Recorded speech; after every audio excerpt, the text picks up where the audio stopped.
Second viral diseases, इसमें जो पहला डिजीज है कॉमन कोल्ड, ये सामान्य तौर पर जो है होने वाला डिजीज है। यह एक ग्रुप ऑफ वायरस के द्वारा होता है जिसे हम राइनो वायरस कहते हैं।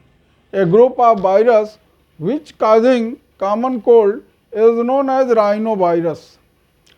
अब इसमें जो नेजल चैम्बर की एपिथेलियम है और रेस्पिरेटरी पैसेज, जो रेस्पिरेटरी मार्ग है, उसमें जो है इन्फेक्शन होता है, और लेकिन लंग्स में इन्फेक्शन नहीं होता है। इसको ध्यान देंगे कि इसमें जो है नेजल चैम्बर का एपिथेलियम इन्फेक्टेड होती है और रेस्पिरेटरी पैसेज जो है वो इन्फेक्टेड होता है, लेकिन लंग्स नहीं इन्फेक्टेड होता है। ये विशेष ध्यान देंगे कि इसमें लंग्स पर कोई इन्फेक्शन नहीं होता है कॉमन कोल्ड में, केवल नेजल चैम्बर की एपिथेलियम और रेस्पिरेटरी पैसेज, जो श्वसन मार्ग है, रेस्पिरेटरी पैसेज है, वो जो है इन्फेक्टेड होता है। इसमें जो सिम्टम होता है वो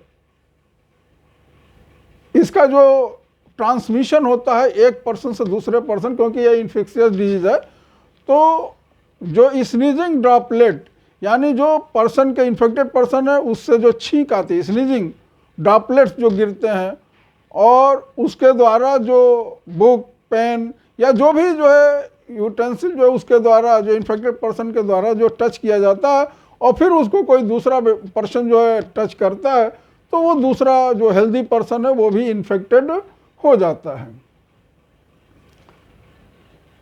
इसमें सिम्टम में होता क्या है कि नेजल कंजेशन हो जाता है, यानी जिसको हम आम बोलचाल के बाद नाक जो है बंद हो जाना, जिसको कहते हैं नेजल कंजेशन, और नाक से हमेशा पानी की तरह से बहते रहना, उसी को जो है डिस्चार्जेज कहते हैं। सोर थ्रोट का मतलब होता है गले में खराश हो जाना, रुखापन हो जाना। होर्सनेस, देखे होंगे कि आवाज़ जो है वो भारी हो जाता है, आवाज़ जो है बहुत धीमी निकलती है, और कफ जो है इसकी शिकायत हो जाती है। हेडेक होता है, सिर में दर्द रहता है, और थकान बहुत ज़्यादा हो जाती है। ये जो कॉमन कोल्ड है ये 3 to 7 डेज तक ये रहता है, उसके बाद अपने आप ठीक हो जाता है। और नहीं तो कुछ थोड़ी सी जो है वो फीवर की दवाएं जो है, कुछ एंटीबायोटिक, क्योंकि ये वायरल डिजीज़ है, कोई खास एंटीबायोटिक इसमें काम नहीं करता है।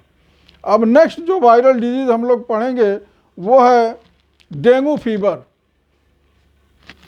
दूसरा जो वायरल डिजीज़ है डेंगू फीवर। यह डेंगू फीवर जो है वायरल डिजीज़ है, और उस वायरस को हम फ्लेवी वायरस कहते हैं। यह जो है वो 4 डेंगू वायरस सीरोटाइप का होता है, और ये मॉस्कीटो जो एडिस एजिप्टाई मॉस्कीटो है, इसका जो है वेक्टर का काम करता है 1 पर्सन टू अनदर पर्सन, और उसके बाइट करने से, काटने से ये रोग फैलता है। और ये जो है इन्फेंट, चिल्ड्रन, एडल्ट में इसके मॉस्कीटो बाइट के लगभग, इसके इन्फेक्शन के 3 to 14 डेज आफ्टर इन्फेक्शन ये जो है, ये डिजीज़ जो है वो दिखाई देता है। यानी इतना जो है इनका इनक्यूबेशन पीरियड होता है इस वायरस का। इसके लिए कोई विशेष जो है वो दवाएं या वैक्सीन नहीं है, कोई विशेष ट्रीटमेंट नहीं है। पेशेंट को, जिसको डेंगू हो जाता है तो उसको जो है कंप्लीट रेस्ट देना चाहिए शरीर को, और प्लेंटी ऑफ फ्लड, यानी कि लिक्विड तरह का जो है तरल पदार्थ जो है, लिक्विड फूड मटेरियल जो है उसे, और प्लेंटी ऑफ वाटर जो है वो लेना चाहिए। इसमें जो डिजीज़ के सिम्टम होते हैं, इसमें हाई फीवर रहता है, सीवियर हेडेक होता है, सिर में दर्द होता है लेकिन भयंकर दर्द होता है, सीवियर हेडेक होता है, और आँखों के पीछे, पेन बिहाइंड द आईज, आँखों के पीछे दर्द होता है, और मसल्स एंड जॉइंट पेन, जोड़ों में और मांसपेशियों में दर्द होता है, मसल्स एंड जॉइंट पेन, और रेस का मतलब होता है चकत्ते टाइप के, स्किन पर जो इन्फेक्टेड एरिया है वो जो है वो रेसेस बन जाते हैं, चकत्ते बन जाते हैं। तो ये जो है डेंगू फीवर के जो है वो कैरेक्टर हैं। अब हम अगला जो है डिस्कस करेंगे चिकनगुनिया। थर्ड जो वायरल डिजीज़ है वो चिकनगुनिया है। चिकनगुनिया यह जो है एक ग्रुप ऑफ अल्फा वायरस होता है। ये अल्फा वायरस जिसे चिकनगुनिया वायरस या चीकू वायरस कहते हैं, इसको चिकनगुनिया वायरस कहो या चीकू वायरस, इसके द्वारा होता है। इसमें कोई विशेष जो है इसका जो है वो ट्रीटमेंट नहीं है। इसमें मॉस्किटो से बाइट होने से बचना ही सबसे ज़्यादा प्रिवेंटिव मेजर है, यानी कि मॉस्किटो नेट का प्रयोग किया जाए, रेपेलेंट, मॉस्किटो रेपेलेंट क्रीम, और इसका प्रयोग करके इसे बचा जा सकता है। और इसमें भी जो है कुछ मेडिसिनल जो है एड्स हैं जिनके द्वारा जो है इससे राहत पाया जा सकता है। इसकी सिम्पटम लगभग जो है थोड़ा बहुत डेंगू फीवर से मिलता है। इसमें भी हाई फीवर रहता है लगभग 104 डिग्री फ़ारेनहाइट, और मसल्स और जॉइंट पेन इसमें भी रहता है। रेस जो है त्वचा पर जो है स्किन पर चकत्ते पड़ जाना, रेसेस हो जाना, और इसके अलावा यहाँ जो है नासिया माने हमेशा मिचली जैसा शिकायत होना और थकान जो है अनुभव होना, ये जो है चिकू वायरस यानी चिकनगुनिया में होता है। तो ये इतना जो है वायरल डिजीज़ के बारे में जो आप लोगों के कोर्स में है। अब हम लोग डिस्कस करेंगे प्रोटोजोन्स डिजीज़ के बारे में। प्रोटोजोन्स डिजीज़ में पहला है मलेरिया डिजीज़। प्रोटोजोन्स डिजीज़ में पहला मलेरिया, यह एक प्रोटोजोन्स है प्लाज्मोडियम, इसके द्वारा होता है। प्लाज्मोडियम की ये 3 स्पीसीज दिखाई गई हैं, Plasmodium vivax, Plasmodium malariae, Plasmodium falciparum. इसमें जो प्लाज्मोडियम फैल्सीपेरम होता है वो सबसे ज़्यादा डेंजरस होता है, घातक होता है और मेलिगेंट होता है। इससे सबसे ज़्यादा घातक मलेरिया होता है, डेंजरस मलेरिया होता है। अब इसमें जो है हम प्रिवेंटिव मेजर के रूप में हम mosquito net repellent, mosquito repellent cream, जो आसपास की एरिया में जो है डीचेस हैं, गड्ढे हैं जहाँ पानी इकट्ठा होता है, तो जो है उसमें जो है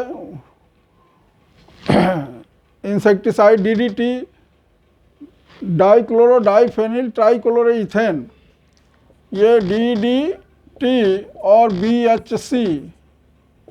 डीडीटी का पूरा नाम है डाइफेनिल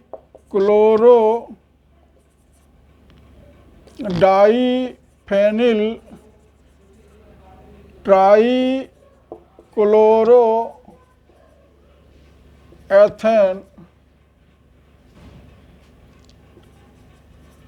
और बीएचसी का पूरा नाम है बेंजीन हेक्साक्लोराइड, बेंजीन हेक्साक्लोराइड। तो इनका प्रयोग जो है हम छिड़काव करके मॉस्किटो से जो है वो बच सकते हैं। इसके इलाज के रूप में जो ड्रग्स प्रयोग होता है, मेडिसिन, वो क्लोरोक्विन,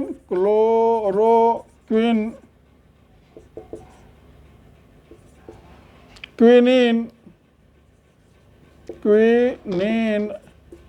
रिसोचीन, इसका एंटी मलेरियल ड्रग्स के रूप में इसका प्रयोग किया जाता है।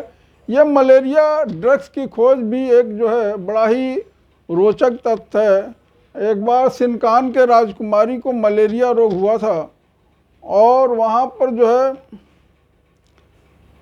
ये जो है जो वैद्य ने जो है वो उसका सिनकान ट्री के जो है वो जो है सिनकोना जो है ट्रीज के जो बार्क होता है, उस बार्क से जो है वो मलेरिया रोग ठीक हुआ। उसी से जो है ये जो है क्विनिन जो है वो इस ड्रग का नाम जो है पड़ा।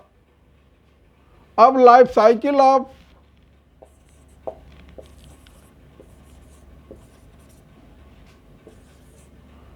प्लाज्मोडियम।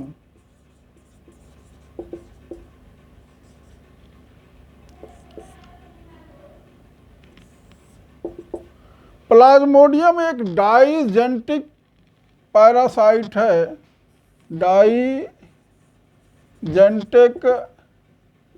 पैरासाइट्स, अर्थात जो इसकी लाइफ साइकिल होता है वो 2 होस्ट में कंप्लीट होता है, 2 होस्ट में। एक होस्ट इसका जो है ह्यूमन होता है, ह्यूमन, और दूसरा होस्ट इसका फीमेल एनाफिलीज मॉस्किटो।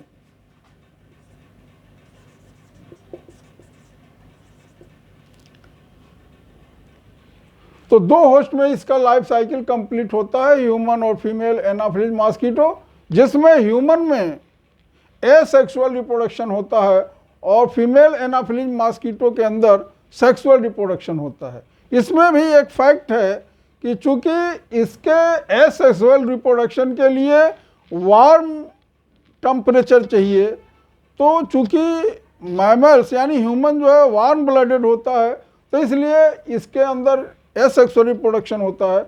और फीमेल चूंकि कोल्ड ब्लडेड एनाफिलीज जो है आर्थ्रोपोडा जो है फाइलम का जो है ये मेंबर है, तो ये कोल्ड ब्लडेड होते हैं, तो इनके अंदर इसका जो है सेक्सुअल रिप्रोडक्शन जो है कंप्लीट होता है। अब हम ह्यूमन से शुरू करते हैं कि जब कोई infected female Anopheles mosquito bite करती है, ध्यान देने की बात है, कभी कभी ये नीट में क्वेश्चन पूछा जाता है कि इन्फेक्टेड मॉस्किटो, केवल मॉस्किटो, फीमेल एनाफिलीज मॉस्किटो, या नॉन इन्फेक्टेड, माने ऐसे करके जो है थोड़ा कन्फ्यूजन पैदा करने के लिए, तो वहाँ ये ध्यान देने की बात है कि इन्फेक्टेड एनाफिलीज फीमेल मॉस्किटो, तो वो जब किसी हेल्दी ह्यूमन के रक्त को जो है, ब्लड को जो है सक करती है, तो उसके सलेवरी ग्लैंड में प्लाज्मोडियम के स्पोरोजोइट्स होते हैं, स्पोरोजोइट्स। ये स्पोरोजोइट्स इनाकुलेट कर देती है ये फीमेल एनाफिलीज मॉस्किटो ब्लड के अंदर, और ब्लड में जाने के बाद ये स्पोरोजोइट्स ब्लड के साथ ये पहले लीवर में जाते हैं, ह्यूमन लीवर में, और लीवर में जाने के बाद इनका जो है मल्टीप्लिकेशन होता है, इनकी संख्या बढ़ती है, मल्टीप्लिकेशन होता है, और मल्टीप्लिकेशन होने के बाद लीवर के कुछ सेल जो है डैमेज भी होते हैं, और फिर वहाँ से ब्लड के द्वारा ये जो है वो वहाँ से ब्लड में आते हैं, और ब्लड में फिर आरबीसी को, ह्यूमन पहले लीवर को, और लीवर के बाद फिर आरबीसी को, रेड ब्लड कॉर्पस्कल को इन्फेक्ट करते हैं, और फिर जब आरबीसी रप्चर कर जाता है इनके इन्फेक्शन से, तो फिर न्यू आरबीसी को जो है इन्फेक्टेड करते हैं। और आरबीसी के रप्चर्ड होने से, रप्चर्ड आरबीसी इनके फट जाने से, रप्चर्ड हो जाने से, जो आरबीसी के सरफेस पर हीमोग्लोबिन पाया जाता है, और उस हीमोग्लोबिन का डिसइंटीग्रेशन हो जाता है हीमोजोइन में, हीमोजोइन। ये हीमोजोइन हीमोग्लोबिन के डिसइंटीग्रेशन से बनता है, और हीमोजोइन एक टॉक्सिक सब्सटेंस है, विषैला पदार्थ है, और ये जब ब्लड में रिलीज होता है तो पेशेंट को शिवरिंग होती है और ठंडक लगता है, ठंडक के साथ कांपना उसका शरीर शुरू कर देता है, तो इसको हम कहते हैं कि उसको जो मलेरिया फीवर हुआ है। अब ये साइकिल चलती रहती है, और लगभग किसी किसी स्पीसीज में हर एक दिन के अंतराल पर, 1 डे इंटरवल पर, किसी में 2 डे इंटरवल पर, किसी में 3 डे इंटरवल पर यह साइकिल चलती रहती है। और फिर जब कोई फीमेल मॉस्किटो किसी इन्फेक्टेड पर्सन के ब्लड को सक करती है तो उसके शरीर में सारे स्टेज चले जाते हैं, गैमिटोसाइट्स भी चले जाते हैं, मेल और फीमेल गैमिटोसाइट्स। तो वहाँ उसके स्टमच में जाने के बाद सारे स्टेज डाइजेस्ट हो जाते हैं, केवल मेल और फीमेल गैमिटोसाइट्स बच जाते हैं। गैमिटोसाइट्स मेल एंड फीमेल ये बच जाते हैं और शेष जो प्लाज्मोडियम के स्टेज हैं, स्पोरोजोइट्स या और दूसरे स्टेज हैं, वो सब डाइजेस्ट कर जाते हैं। अब ये चूंकि मैंने बताया था कि सेक्सुअल रिप्रोडक्शन के लिए कोल्ड ब्लड चाहिए, तो ये इंटेस्ट वहाँ जाने के बाद ये फर्टिलाइजेशन होता है, ये जाइगोट बनता है और फिर उस स्टमच की दीवार पर ये तेज़ी से जो है डेवलप करते हैं, मल्टीप्लाई करते हैं और ये उसके स्टमच के वाल पर जो है ये फुंसी जैसी संरचनाएं जो है वो दिखाई देती हैं, जिसे ऊसिस्ट कहते हैं। ऊसिस्ट कहा जाता है। ये फुंसी जैसी संरचनाएं होती हैं और फिर इनसे होने के बाद से स्पोरोजोइट्स बनते हैं। फिर स्पोरोजोइट्स बनते हैं और ये स्पोरोजोइट्स फिर उस फीमेल एनाफिलिस मॉस्किटो के सलेवरी ग्लैंड में आ जाते हैं, सलेवरी ग्लैंड में आ जाते हैं और वहाँ आकर के जो है कलेक्ट हो जाते हैं और फिर जब वही इन्फेक्टेड फीमेल एनाफिलिस मॉस्किटो जब किसी हेल्दी पर्सन का रक्त सक करती है, ब्लड सक करती है, तो वो जो है स्पोरोजोइट को इनोकुलेट कर देती है। तो इस प्रकार से प्लाज्मोडियम की लाइफ साइकिल चलती है। डाइजेनेटिक है, इसके दो होस्ट होते हैं, एक ह्यूमन होता है और एक female Anopheles mosquito. Second protozoans disease amoebic dysentery, amoebiasis है। पहला हमने मलेरिया के बारे में डिस्कस किया, ये दूसरा अमीबिक डिसेंट्री जिसे अमीबियासिस कहते हैं। यह एंट अमीबा हिस्टोलिटिका प्रोटोजोआ के द्वारा होता है। इसका जो ट्रांसमिशन होता है कंटामिनेटेड फूड एंड वाटर होता है। और फूड एंड वाटर कंटामिनेटेड कैसे होता है कि जो हाउस फ्लाई होती है वो हाउस फ्लाई इस एंट अमीबा हिस्टोलिटिका के क्वाड्री न्यूक्लिएट सिस्ट को क्वाड्री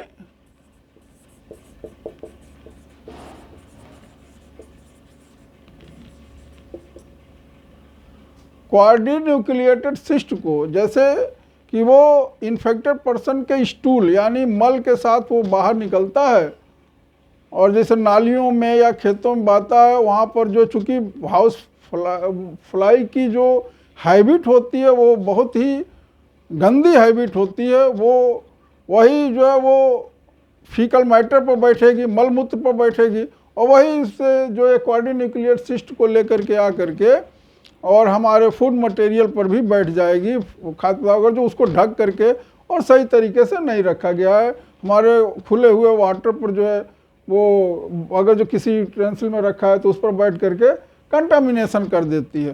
तो इस प्रकार से कंटामिनेटेड फूड और वाटर से इसका जो है वो इन्फेक्शन होता है एक पर्सन से दूसरे पर्सन में।